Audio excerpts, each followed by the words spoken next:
All right, hey, what's up, guys? Coach Matt, Play Fast Football. All right, sorry I haven't done YouTube video in a little bit, but with spring football and practice every day, and then we start bringing incoming junior high kids up that we have to teach weight room stuff to afterwards. It's been kind of busy, but I'm going to do one today. I did one last week about defensive stuff. Now I'm going to do one today about offensive approach in the spring, philosophy, what we're trying to get accomplished. All right, so we'll just do a quick video on that. Make sure you check out some of our partners' dome hats. This is my white and orange bark dome hat here, all right, with one of our slogans on the back, swords up. Okay, you can see the dome logo on the side, black button on the top, orange bill, completely customizable. Go online, use our online hat builder to design your own hat for your school, team, company, business, whatever it may be. All right, every hat has a story. Make sure you let Dome help tell the story of your hat. Excuse me. Big sporting goods company I use for coaching shirts like this. Spirit packs for kids. Uniforms are distributed through Baker Sporting Goods. Anytime we do any online stores, we use Baker Sporting Goods, and they do a great job in Northeast Florida, so make sure you check them out. JustPlayFB is the digital software we use, bringing our program to the next level. It's got some quiz features in there where you can quiz your kids on playbooks and on game plans and things where you can help yourself get a better understanding of what your players actually understand. I think sometimes in coaching, that's a big deal, trying to really find out what your players actually understand rather than just have meetings or asking questions about it. You can actually give them quizzes, so check out JustPlayFB Game Strat sideline replay system we use at the school that I'm currently at. We absolutely love it. I've never had any technical issues with it. It's always been some type of user error. So if you are looking for a highly reliable, highly affordable sideline replay system, check out Game Strat. DifferenceUSA, the ultimate striking machine. Get thousands of reps without need a partner. Work on striking, elbows in, thumbs up. As soon as we go live and we start to do board drills, we keep the guys really tight, but the first thing we got to emphasize is how to get those tight elbows, thumbs up, how to punch, how to get those hands inside. So DifferenceUSA is a machine that you can use to really, in the off-season, improve your striking mechanics. High and tight ball security training aid. Use it with your skill players. You can use it in drills. Ball has to be held in the exact proper position with the proper points of pressure. All right, if you do that, you'll hear an auditory beep. The ball beeps. It has sensors in it. When everything is correct, the ball will beep. When you hear the beep, you know that that's where the ball is supposed to be. If you're doing the drill and you lose a point of pressure or you lose, a bit of ball security, the ball will not beep. When it doesn't beep, you know that you are doing something wrong. So it's a great way to build that muscle memory with that instant auditory feedback. All right, when you hear that beep, to get the ball high and tight where it belongs. And then StandPerfect is something we're using in the spring right now. I used it with my quarterbacks yesterday, working on our mesh, how to clear the midline, where I want their feet, what I want their steps to be. We've used it with our O linemen and our D linemen. We've used it with our receivers. We've used it with our DBs. So StandPerfect is a great training aid for trying to build consistent, repeatable, reliable stances, eliminate some verbiage, some terminology, eliminate having to grab a kid's foot and moving around, put the StandPerfects on the ground, their feet go there, boom, the next guy's in, you get a bunch of reps. You don't have to use as much or as many buzzwords to coach it. They can just put their feet in and go. That's the proper stance. That's the stance you want. So make sure you check out StandPerfect at StandPerfect.com. So right now we're in the spring. We're about 8 practices in. Don't know if we're going to get on the field today. We're getting a bunch of rain, but today could be a good day to kind of review some install and then take a look at some of our practice film. But on offense, and this is in no particular order per se, and I'll explain to you why, but these are the things that we're trying to take care of in the spring on offense. So number one is the operating procedure. We are a no-huddle team. All right, we try to be an up-tempo team. We try to change the tempo. We try to have basically 4 methods or 4 tempos of playing. We try to play fast, faster, fastest, and then we have a freeze tempo where we can change the snap count and do some check with me stuff. So we are constantly working on our operating procedure. How do we get lined up? How do we look for signals? How you're moving when the ball's moving, where the next play is going to be, running to the ball. You can run to the ball and look for a signal. You don't have to run to get to your spot, then turn and look at the coach. Everybody, quarterbacks or running backs, you don't have to go to the hash mark. If the ball's on the right hash, you don't have to go to the left hash to get the signal from the coach, then run back to your spot. Everybody should be lined up in our base operating procedure. Everybody should be getting the signal, working on the communication of what the signals mean, what they are, what formations are. So the operating procedure of what you're doing in the spring is probably the utmost important thing, especially if you're making any changes or if you have anybody new or a different coordinator coming in. we talk about operating procedure all the time. Every day, how do we do it? We do some on-air drills. We call it a speedball drill when we are in our fastest tempo, running plays that have multiple built-in options for the quarterback to get the ball where it belongs. All right, so we're going to do that on air, and then when we're working in inside run, we're doing it with signals. When we're working in team drills, we're moving the ball around, trying to get the kids to understand where the ball is going to be, how to look for a signal, how to operate, how fast we want to play. That, to me, in the spring is the utmost important deal that we have to get done working on our operating procedures. So we focus on that a bunch. All right, talked a little bit about the tempo changes, fast, faster, fastest, freeze. So that's something in the spring we've got to work on. We've got to have at least one scenario in where we're going to teach the kids what freeze is. We don't have that in yet. That's something that goes in late week 2 into week 3. Right now we've just got our regular operating fast procedure. We've got our faster procedure, which is staying in the same formation until we kill it and running different plays, but staying in the same formation. We've got our fastest procedure, which means we get a play call from the sideline, and we run that play call until we decide to kill that, depending on how we do first down, second down, if we get a first down, if we move the ball, if we're in a manageable down and distance. Those are usually plays that involve a lot of, maybe our RPO plays with access throws on the backside.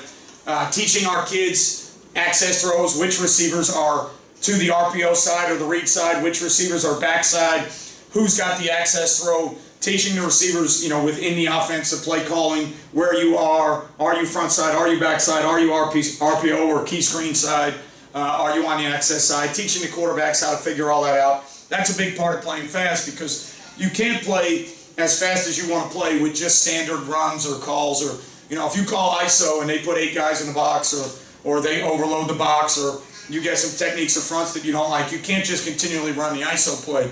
So it's got to be, when you're playing at your fastest tempo, it's got to be plays that have different answers. You have to have access throws built in. It's got to be some type of read game or some type of RPO game. The quarterback has to have 3 to 4 things that he can do with the football if you want to play at your fastest tempo. So that's something that we are working on all the time. Formationally, we keep it simple. We've only got 2 formations right now, working out of 11 personnel. We've only got 2 formations in the spring. We've already talked with the team that we're playing. They know the formations we're running. We're not trying to, fool, trick, or out scheme from a hidden or formation dynamic. I'm not trying to surprise the team I'm playing in the spring. That's not what it's about. All right, the spring game is about getting lined up, making sure you're keeping your formations to where your kids understand them. If there are any variations to the formations, can your kids understand them? For us, we keep that very simple in the spring. If you are a shift trade motion team or a heavy formation team, well then for you, teaching either different multiple formations or different tags to the formations, motions, or trades, that's something you may want to build in the spring. It's not something that we do a lot of, so we keep our formations really simple, because for me, in the spring, the biggest thing is getting your kids, especially some of the younger kids, caught up to speed on what formations mean, where do you belong, where do you line up, how do you line up. That's something that we try to keep as simple as we possibly can in the spring. Always going to get our base run schemes in, and then we're going to have our RPOs and our QB runs. So trying to teach our linemen our base run schemes. We're a gap team, so in the spring everything we do is based off gap schemes. And then for the quarterbacks, we're trying to get them to understand certain runs have RPO tags, and those are second or third level reads. Certain runs are quarterback runs, and they might have first level reads. So trying to teach the terminology, and then getting the kids to understand signals, talking about the operating procedure again, but then getting that quarterback to understand if it's an RPO tag, it's a second level or a third level read, reading an overhang or an outside linebacker or a high safety. If it's a QB run, it's usually a first level read, whether it be some type of zone read or some type of toss read or bash read, whatever it may be. Getting them to understand that that's a first level read that's going to happen on a first level defender, which would be a D lineman. So that's something that we try to keep real basic in the spring. Certain runs have RPOs, certain runs have QB reads, first level, second level. Get those things taught. Get the understanding of the mechanics. Really trying to work hard with our meshes. Our meshes haven't been real good and consistent the first 8 days that we've been practicing. So I had a period yesterday where we worked just on meshes with the quarterback and running back. So trying to get all those things ironed out while keeping it really simple. We don't have, like I said, within our gap schemes, we don't have a ton in for our offensive line. We want them to get comfortable. We want them to get comfortable with assignments. We want them to get comfortable understanding what we're trying to accomplish, so we keep that relatively simple. always going to carry some type of quick game in the spring.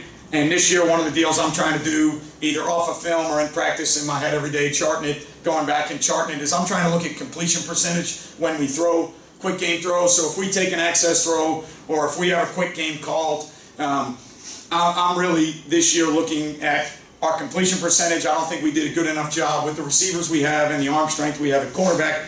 I don't think we did a good enough job taking easy throws. You know, I'm talking about hitches and speed outs, and if you have to throw slants or fades, you get into the throws that are lower completion percentages. But really for me, when we're throwing the hitches or access throws, when we're throwing speed outs, we've really got to chart and make sure we understand that in order to be effective with the quick game, if you've got some good receivers or you've got some good arm strength at quarterback, you really got to worry about completion percentage, steps, rhythm, ball out on time, routes being the same. So if it's a hitch and it's 3 big, 2 little, I can't have one guy that's got a 10-yard hitch and one guy that's got a 4-yard hitch. All right, yeah, it might change a yard or two based on receiver stride. A guy that's 6'2" takes 3 big, that might be different than my 3 big at 5'9", but it shouldn't be 5 yards different.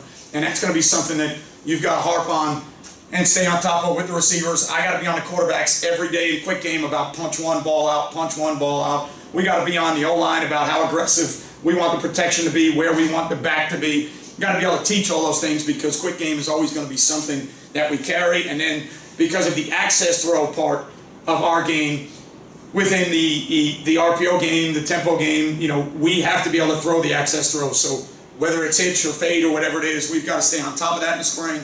I'm trying to chart completion percentage, getting a little bit better, but still not where I want to be with our percentage. I think it's got to be a little bit higher.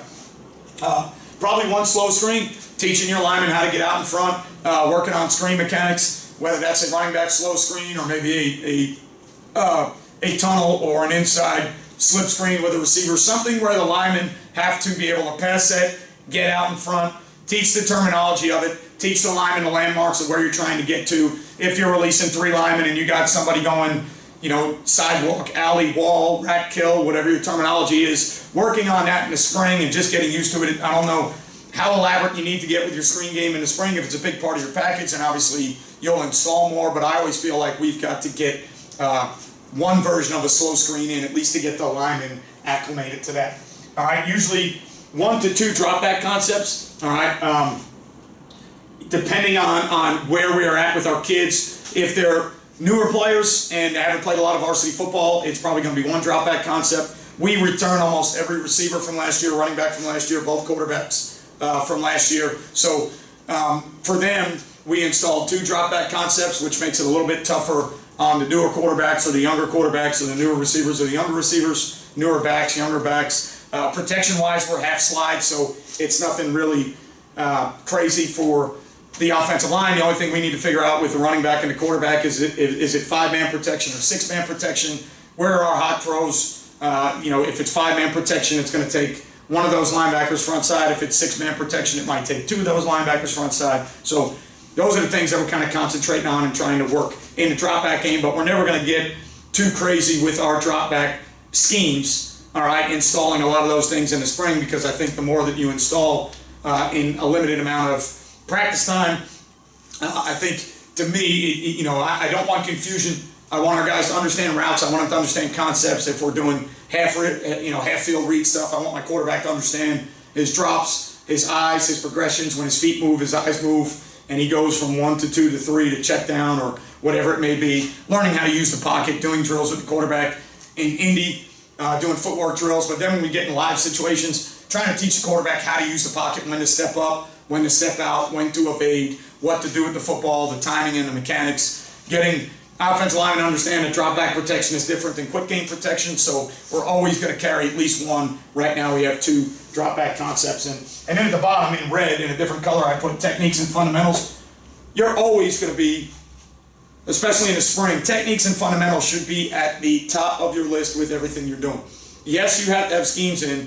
We have 19 practices in a game, so we have to get on the field and play a game against another team. So there will be, obviously, we've talked about some schematic deals. There will be schematic deals in there when you have to play a spring game, but never, you never overlook techniques and fundamentals. So stances, starts, pad level, striking, eyes, quarterback footwork, mesh mechanics, tailback footwork, route running for wide receivers, blocking for wide receivers, all the techniques and fundamentals you need to be successful. All right, that's never going to be, obviously if you were to put this in exact order, techniques and fundamentals would probably go up top, okay? And it's the number one thing. I put it at the bottom in a different color just so everybody can see and realize that's always going to be your number one priority. Even when you get into the season, techniques and fundamentals are always going to be your number one priority because you can't play the game without techniques or fundamentals, but you also can't play the game without some type of scheme.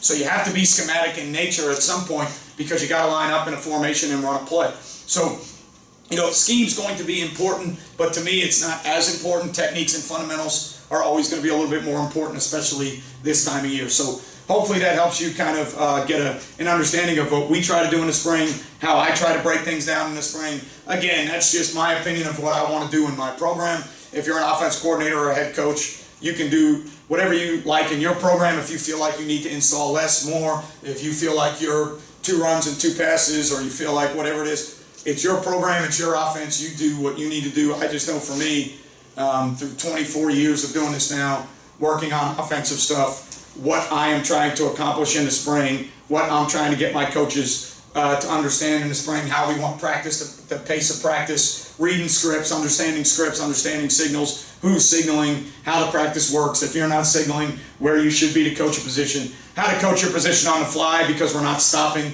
the practice, we are moving, so you got to be able to coach your position on the fly, and then how to make some adjustments off of film when we are filming and we have camera work and we upload it to Huddle. Now we've got to make corrections outside of that and then take some time eventually to be able to show the players that film and those corrections and talk about some good things and some bad things. So hopefully this video helps you out a little bit. Probably something that if you've been coaching for a long time, you already know this stuff. You've already been doing it. If you haven't been coaching or you're a new coordinator, maybe something you can look at, something you can think about and say, maybe I'm doing too much, not enough. Maybe I should structure things a little bit different and worry more about operating procedure than I am about the exact scheme. So hopefully this video helps you out a little bit. If you are not a subscriber, please click that subscribe button. Turn your notifications on so you know every time we do a video or I go on YouTube Live. Make sure you give a thumbs up, thumbs down if you like the video. Don't like the video, it helps us out with our content. Always leave a comment. If you want to leave a comment, I try to respond to every comment that I see if it's worthy of a response. If it's a comment trying to get people to another page, or if it's a clickbait comment, it's, I'm not going to look at it. But if it's a comment about the video, the scheme, or a video you want me to do, I will always try to get back to you if I can see the comment on my end. And I appreciate everything you guys do for Play Fast Football. If you're playing right now, stay safe, get better, work hard every day. If you got a spring game, good luck to you. If you're just finishing a season and getting ready to go into your next season, then good luck to you guys. All right, but again, thanks for everything you do for Play Fast. And remember, you won't play well until you play fast, and I'll catch you guys next time.